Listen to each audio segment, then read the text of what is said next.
Assalamualaikum warahmatullahi wabarakatuh. Kumaha kabarna baraya, mudah-mudahan sehat. Balik deui di channel Yusuf Iskandar Muda, di mana ayeuna urang ngarek ngabahas soal sejarah Kesultanan Buton. Artikel dicokot di Tirto ID. Sejarah Kesultanan Buton yang kerap dianggap pengkhianat. Sewaktu menulis disertasi tentang Kesultanan Buton, Profesor Susanto Juhdi, Guru Besar Ilmu Sejarah Universitas Indonesia, mengangkat satu gambaran yang tepat bahwa sejarah kesatuan politik kesultanan ini telah terabaikan atau lebih tepat diabaikan. Kesultanan Buton diabaikan sebab sumber sejarah yang digunakan untuk melukiskan narasi sejarah tentang selalu datang dari dua kekuatan politik besar yang mengapitnya pada abad ke-17, yaitu Kesultanan Goa dan Kesultanan Ternate. Bagi historiografi nasional Indonesia, dua entitas politik itu lebih dikenal dan jelas lebih diperhatikan.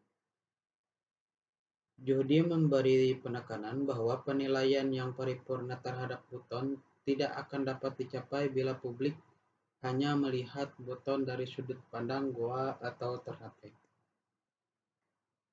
Lewat sudut pandang Goa misalnya, Buton akan dianggap sebagai pengkhianat yang mendukung Arung Palaka, Raja Bone di tahun 1672 sampai 1696 untuk lolos dari sergapan Sultan Hasanuddin, Raja Goa di tahun 1653 dan sampai 1669. Arung Palaka disembunyikan di dalam gua di bawah benteng keraton oleh Sultan Malik Syiraulah, bernama asli La'awu Bartaktak, di tahun 1654 sampai 1660. Dari tahun 1654 sampai 1664.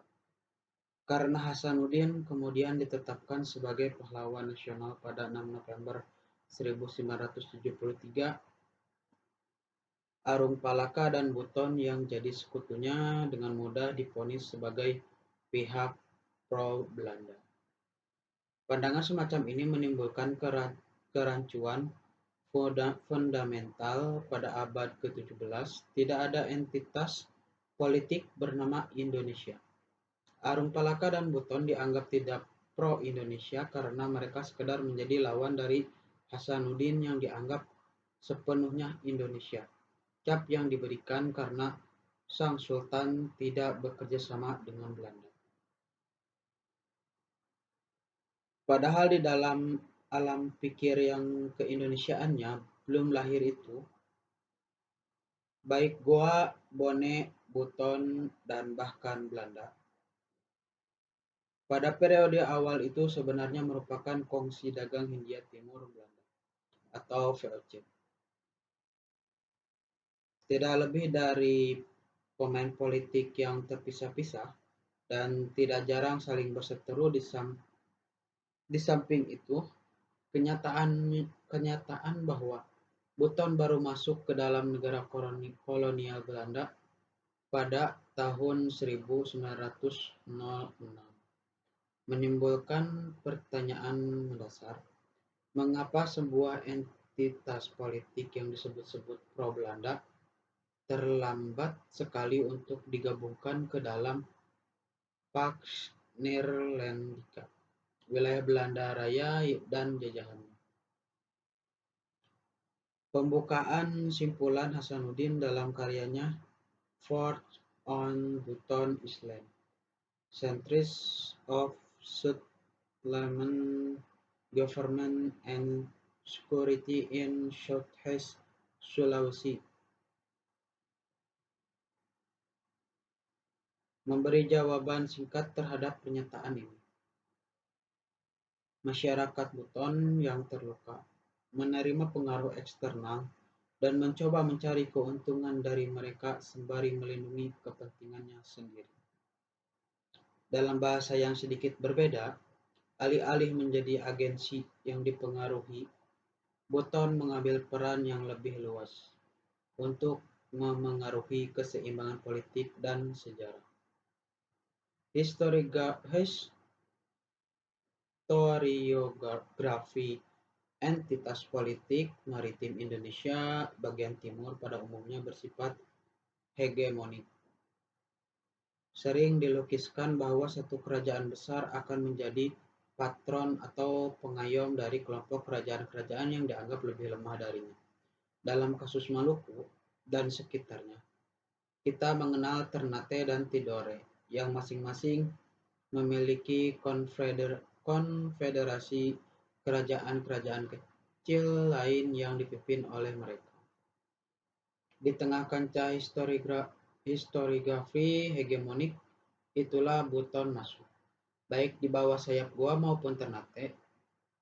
Namun, para sejarawan jarang mempertimbangkan pandangan entitas politik.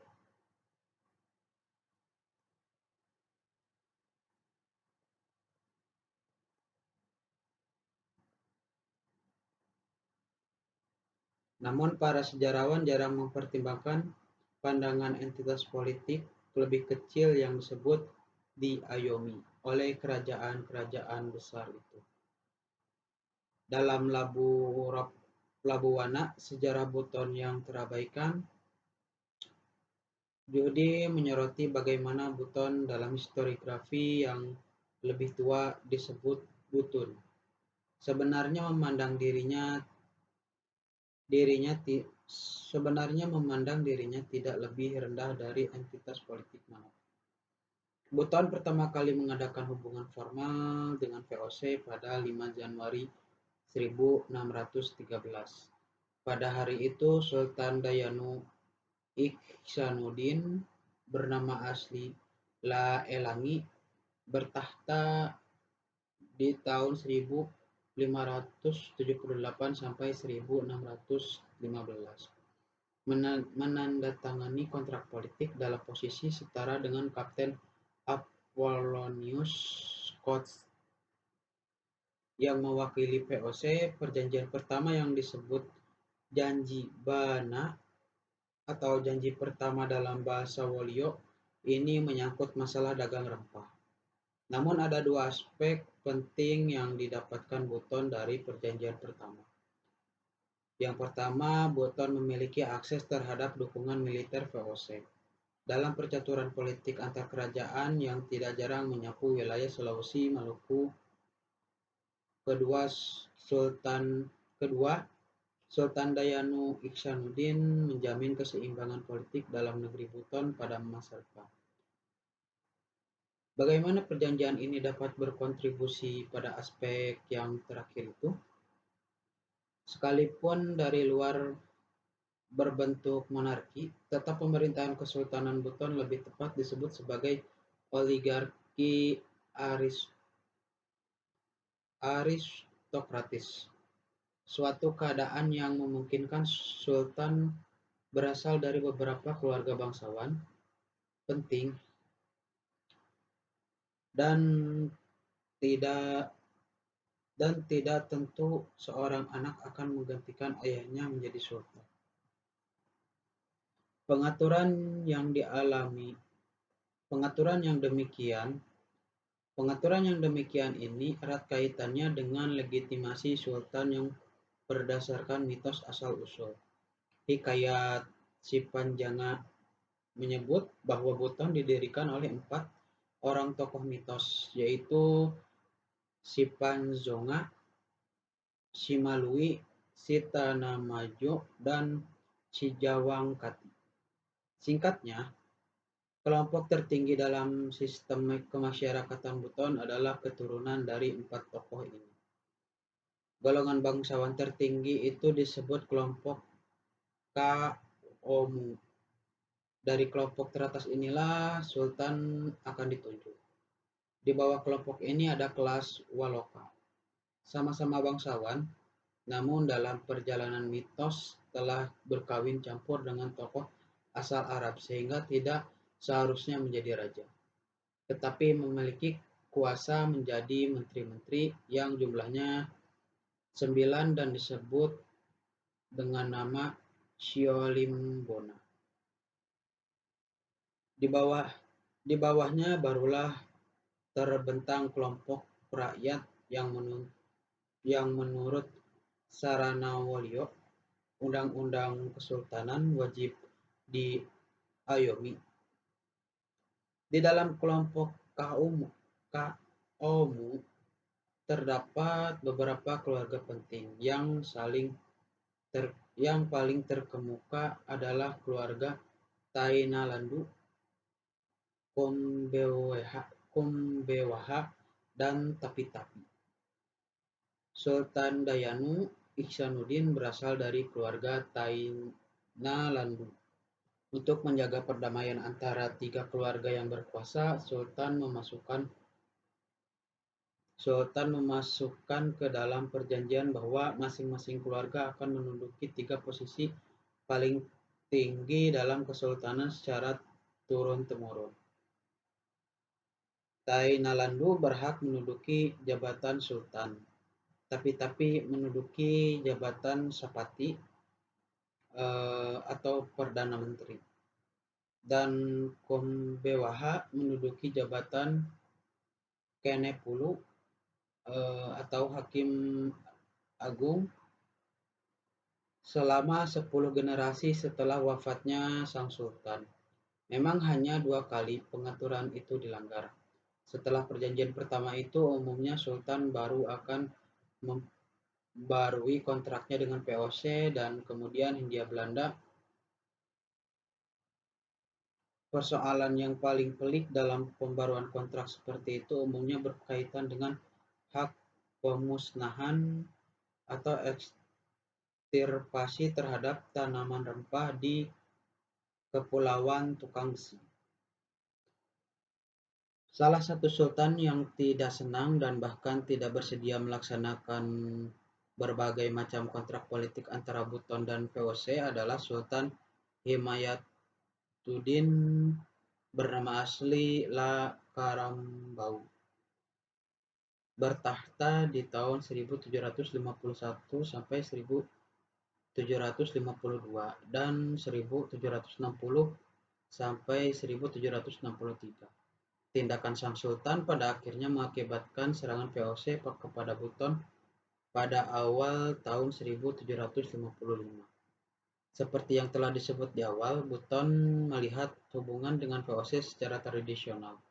Hubungan ini dipengaruhi oleh percaturan politik eksternal dan internal. Eksternal yaitu bahaya dari Goa atau Ternate, sedangkan internal kekuasaan Buton atas negeri-negeri yang berada di bawah pengayomannya. Muna, Tiworo, Kalisusu, dan Kaledupa.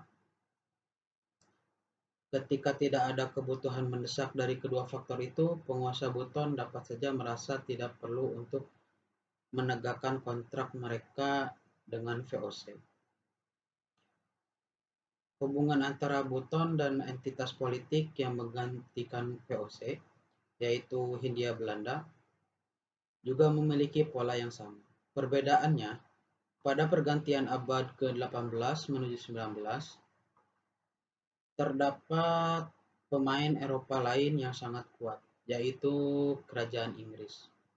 Sultan Buton sempat mengirim surat meminta perlindungan dari Belanda yang sudah dianggap sebagai ayah.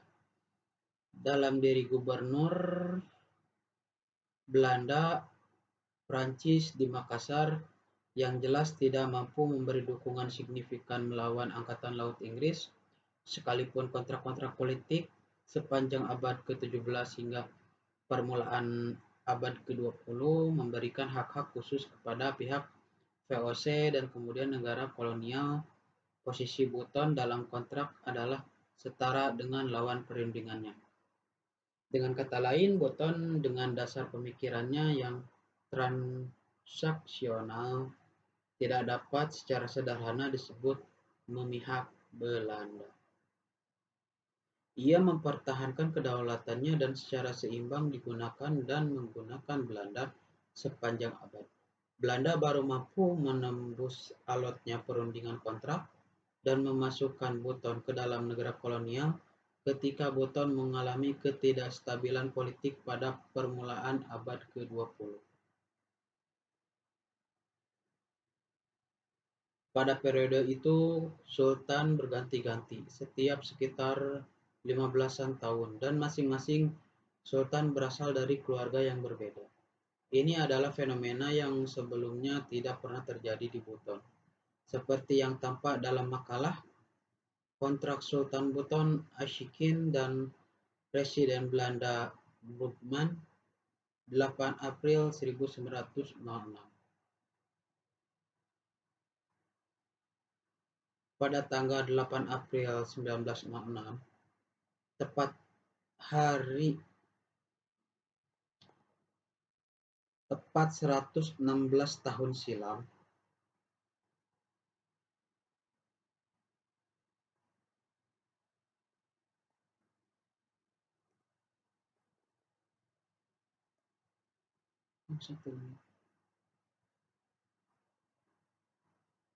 tepat hari ini tepat 116 tahun silam, Presiden Belanda untuk Sulawesi Johan Brougham memperoleh tanda tangan atas kontrak baru dengan Sultan Aidil Rahim bernama asli Muhammad Ashikin dari keluarga Tapi-Tapi setelah 1 minggu berada di Buton. Di dalam kontrak tersebut, Buton akhirnya dinyatakan kehilangan kedaulatannya sebab sudah menjadi bagian dari negara kolonial. Buton disebut harus bertanggung jawab kepada pemerintah kolonial Belanda dan mahkota Belanda. Sultan Ashikin di kemudian hari sangat tidak setuju dengan perjanjian itu dan hanya menandatangininya karena para pembesar Buton memintanya untuk itu. Ia dikenal di Buton sebagai seorang sultan yang motekena atau menandatangani. Dalam kerajaan tradisional Sulawesi Tenggara, Kesultanan Buton, tampak bahwa Sultan memang tidak senang dengan perjanjian itu dan pada 19 April tahun yang sama memutuskan untuk menyatakan perjanjian 8 April 1906 tidak lagi berlaku. Namun tindakan Sultan segera dihadapi dengan ancaman penyerangan dari pemerintah kolonial yang pada waktu memiliki armada perang yang berpos di Makassar. Untuk memadamkan kemungkinan pemberontakan, beberapa jabatan adat yang dianggap mampu menarik dukungan rakyat dihapuskan oleh kekuatan kolonial. Meski demikian, pemikiran transaksional Buton tidak berubah. Ketika Hindia Belanda tidak lagi mampu memberikan perlindungan kepada Buton, suatu hal yang dipertukarkan dengan kedaulatan Buton, saat Jepang datang menyerang, Buton menarik kembali kedaulatannya. Dengan cara berpikir Buton, ketika Indonesia pada akhirnya merdeka dan Buton masuk ke dalam wawasan kebangsaan Indonesia, kedaulatan bukannya diserahkan karena kekalahan Jepang atau oleh Belanda, melainkan diberikan secara sukarela oleh Kesultanan Buton. Perspektif tentang agensi yang memengaruhi dan bukan dipengaruhi inilah yang khas dalam historiografi Buton. Kontributor Christopher Reinhardt. Kita oge panulisna. Sakitu wae baraya. Hatur nuhun disimak. Assalamualaikum warahmatullahi wabarakatuh.